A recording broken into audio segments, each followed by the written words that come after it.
membuktikan suatu perkara atau menyidik suatu perkara, basisnya adalah alat bukti.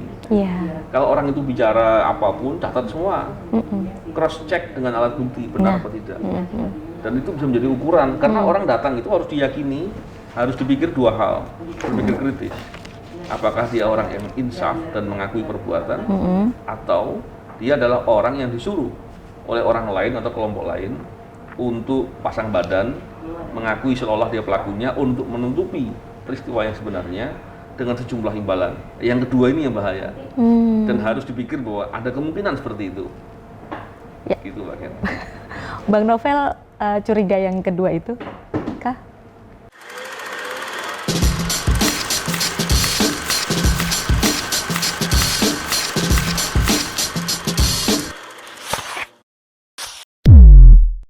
Gitu Mbak Ken. Bang Novel curiga yang kedua itu kah? Saya harus mencurigai dua-duanya ya. Oke. Tapi untuk melihat fakta-fakta yang sekarang beloknya terlalu jauh, saksi-saksi penting tidak diperiksa, alat bukti penting hilang di persidangan, tidak jadi bukti, CCTV yang penting justru tidak diambil. Saya jadi contoh yang kedua. Jadi Tadi Bang Novel sempat bicara soal apa ya, saksi di tetangga rumah Bang. Mereka yakin kalau mereka dua orang terdakwa ini bukan pelakunya. Itu apakah dari wajah atau mereka saya nggak pernah yang ketemu sama saya bukan dia gitu, misalnya kayak gitu, atau dari apa? Dari yang dua. pertama dari wajah Oke. dan tampilan badan. Yang kedua dari cara gerak-geriknya. Itu yang saya lihat di persidangan, mereka bilangnya begitu.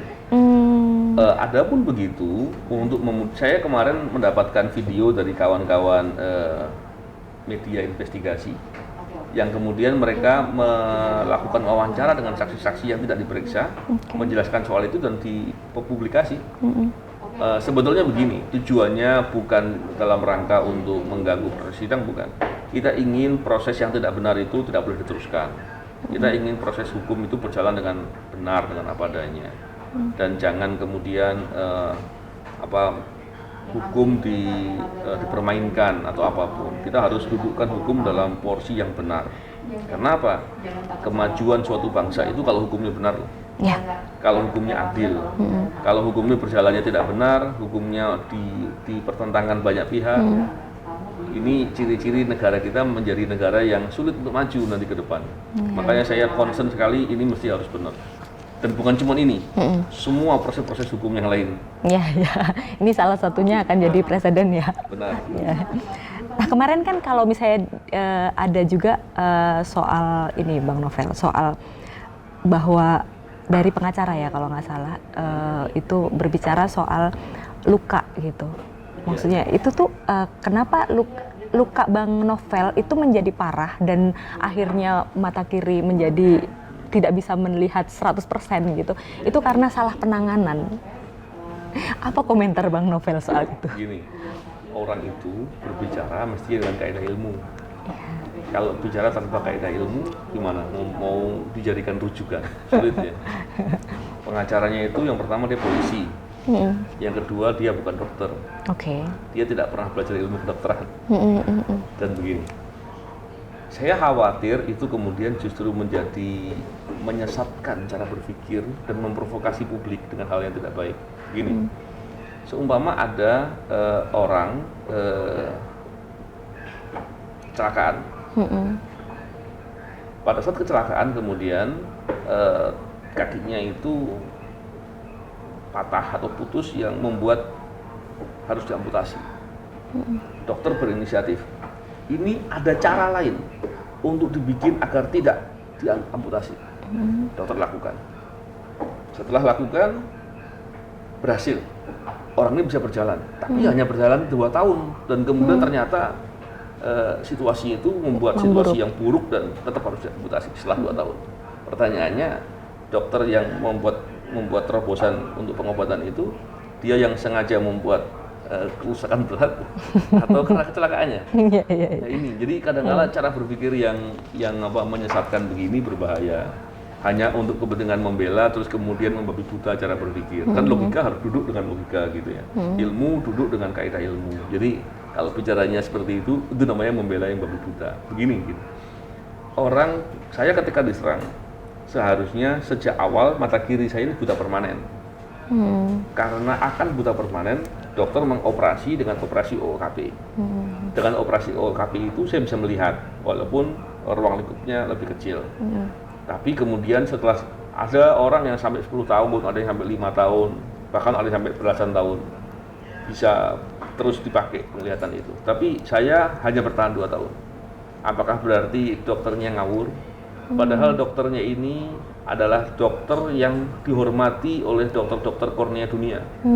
Bahkan beberapa lembaga lembaga kedokteran atau jurnal-jurnal kedokteran menempatkan beliau ini sebagai dokter terbaik dunia. Nah, kok dihina sama orang yang tidak punya pengetahuan?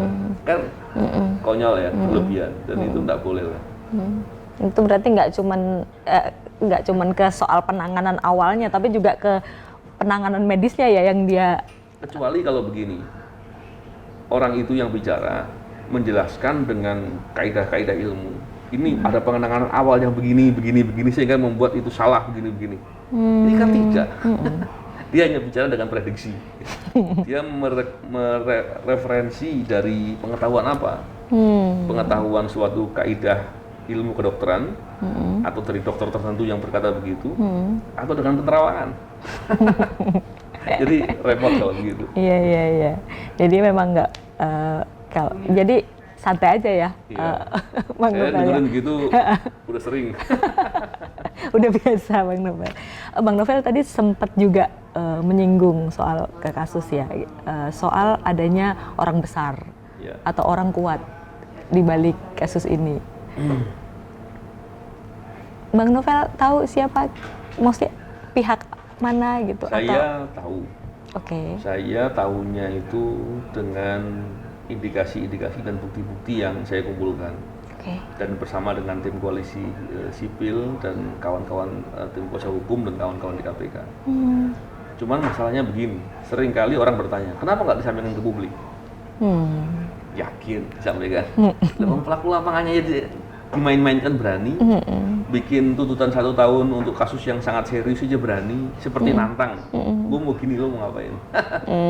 Itu ya seperti itu. Kalau itu saya katakan ke publik, yang terjadi hanya perdebatan, bahkan itu bisa menjadi jalan saya dikriminalisasi. Nah ini kan berbahaya.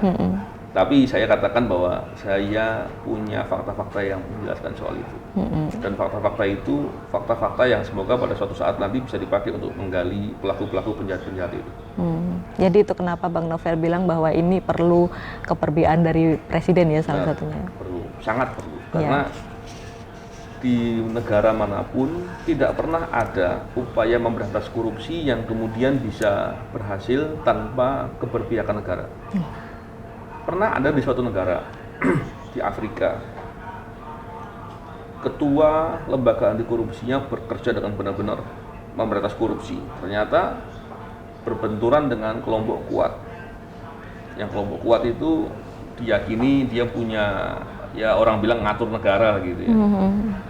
Akibatnya apa? Ketika negara tidak mendukung kepada pimpinan lembaga anti korupsi itu, dia kabur ke luar negeri.